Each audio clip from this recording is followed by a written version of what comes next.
Silakan dengan senang. I'm talking about paradigm. Bukan soal data kuantitatif itu. Saya kasih contoh kontrasnya.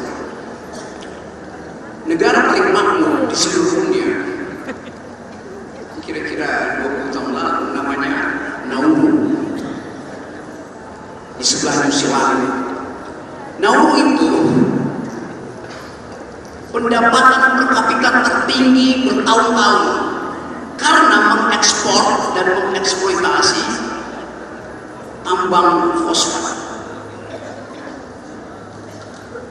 Sekarang dia negara paling miskin yang bahkan mau dievakuasi oleh PBB itu karena habis tambangnya. Jadi ada bayangkan dalam 20 tahun negara paling kaya itu berubah jadi negara paling miskin. Anda terbang ke Nauru, Anda lihat bangkai-bangkai mobil di situ, biar mobil mewah di situ hilang. Pulau itu jadi pulau racun.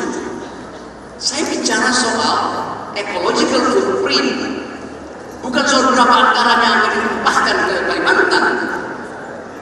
Jadi dalilnya adalah itu. Coba kita bikin kalkulasi kita. Ada amdal nggak di Kalimantan? Nggak ada. Setelah Presiden Jokowi memutuskan untuk pindah ibu kota, secara politik harus pindah. Lalu Presiden bilang, universitas di Indonesia Timur, silahkan periksa amdalnya. Lalu udah diputusin, ngapain periksa amdal? Amdal itu harus mendahului keputusan politik. Itu etika di dalam ilmu lingkungan. Itu kayak nanam gerobak di depan kuda. Jika jalan. Jadi ini soalnya yang ingin kita tahu. Nah, dasar-dasar ini, dasar-dasar berpikir ekologis, itu yang mesti kita ucapkan bagi generasi yang saya bilang tadi, generasi yang tumbuh di dalam kecemasan ekologi itu. Kita bisa input ke dalamnya seluruh APBN kita, tetapi semakin banyak kita input, semakin kerusakan terjadi justru. Tapi Presiden Jokowi akan bilang, oke, Gero, bohong. Lihat dari drone, tutupan hijau kita memang bertambah. Tapi hijau lapangan golf beda dengan hijau hutan. Logikanya begitu.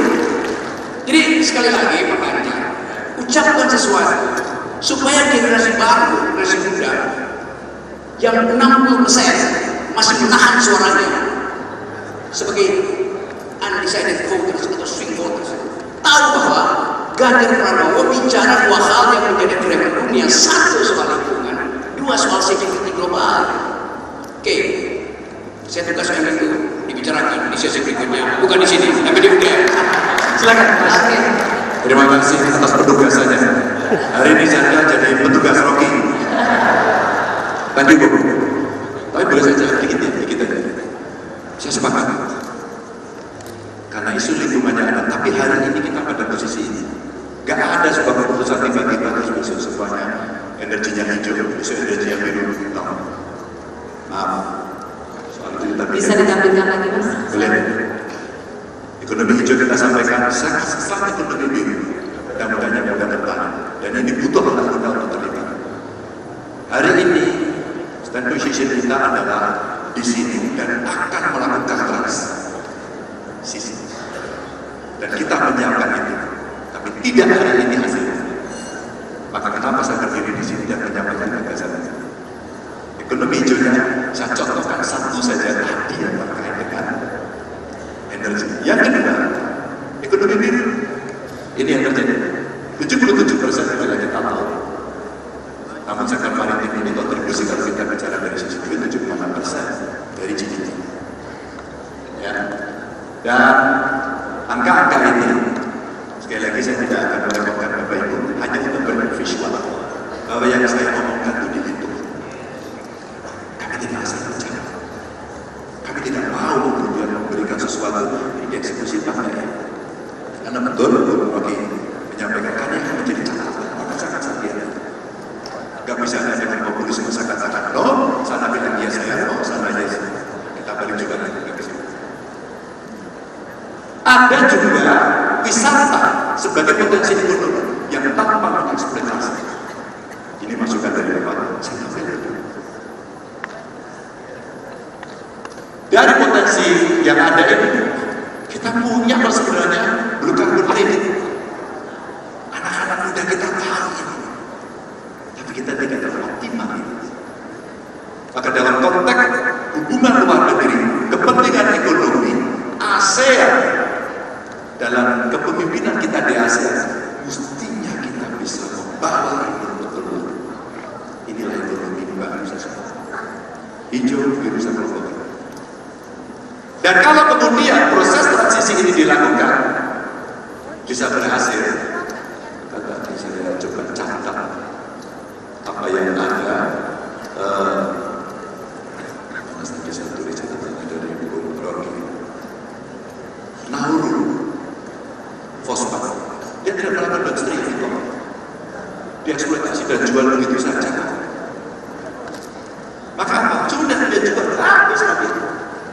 Kalau dalam teori ekonomi, mohon maaf kalau saya betul. Kalau kita terus usaha, Bapak Ibu, kita sudah tahu usaha kita kita siapkan dengan baik. Tiba-tiba lingkungan eksternalnya berubah. Pertanyaannya, kita mau berbisnis dengan cara itu terus-menerus dan tiba-tiba mati, atau kita melihat analisis lingkungan eksternal yang kemudian kita menyiapkan kurva kedua. Kalau kita berpikir kita dalam konteks lingkungan, kita sedang menyiapkan kurva kedua agar tidak decline. Dunianya membuat kita protokol masuk ini, COP besok yang ada di Dubai, kita siap. Tapi pada sisi lain anak muda yang tidak suka bekerja di bidang itu yang mungkin itu maaf kotor dan merusak, saya ingin menyampaikan anak-anak muda kita bisa geser di sini. Kalau ini menjadi kekuatan ekonomi kreatif yang tumbuh, maka itu menjadi sebagai pusat yang akan kita gunakan ketika situasi menjadi sangat darurat. Tapi kita bisa mengajak migrasi dan cara berpikir konsep agar anak-anak yang muda mau untuk masuk di sini. Inilah e-commerce, game, AI, kreatif, konten, ya. Dan kita punya potensi yang gede banget 649 triliun kami itu. Baik, waktunya tinggal 15 menit saja. Saya berhenti di sini atau saya tuntaskan.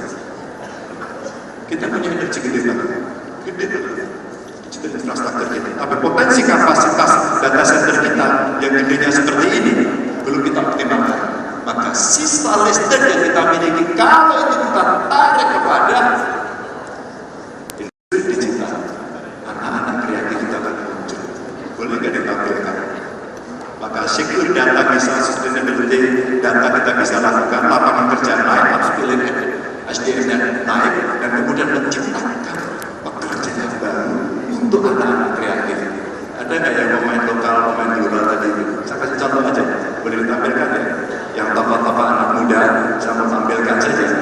Ini slide-nya berbeda sedikit, tapi karena ada pertanyaan yang mengganggu saya dan arti, oh iya ya, kita berpikir apakah? Maka inilah industri kreatif yang relatif menurut saya, dia tidak ikut dalam eksploitasi yang mengerikan tadi ini. Bapak Ibu, ini 100 musisi paling berpengaruh di dunia tahun 2003, salah satunya adalah Voice of Ajipro. Mungkin kita tidak tahu. Ada yang tahu beliau katakan Voice of Ajipro? Makasih 1, 2, 3 lumayan. Ini anak-anak madrasah yang waktu disuruh latihan dia jelek, latihan masuknya kesenian. Sekolahnya juga biasa saja, akhirnya gurunya ngajari main musik dan dia menjadi guru band metal pakai hijab. Keren banget, silakan lihat video. Saya pendengar media Voice of Ajipro. Ini ada Joy Alexander, dia menerima Grammy nomination pada saat usia 13 tahun. Anak kita, Bapak Ibu yang begini banyak banget. Kalau saya bicara paradigma transisinya tidak semudah kemudian ya kita mau pindah ke situ, kita berpikir ada ekonomi. Saya kasih alat kita untuk mengembangkan ekonomi kreatif dari sisi digital yang ada. Maka inilah yang saya bilang jago kandang, tapi ada jago kandang. Jago kandangnya apa? Bandung base. Ini agak TX. Ini contoh aja. Ini saya kasih. Indonesia harus ikut dalam sub jazz dunia. Terjadi ada Java Jazz Festival. Ada yang nonton Coldplay?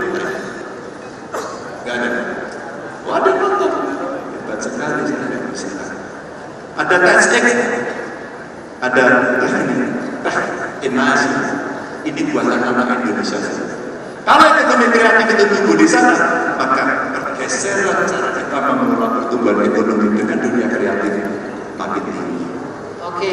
Terima kasih. Baik, terima kasih tepuk tangan sekali lagi. Download Tribun X sekarang. Menghadirkan lokal menjadi Indonesia.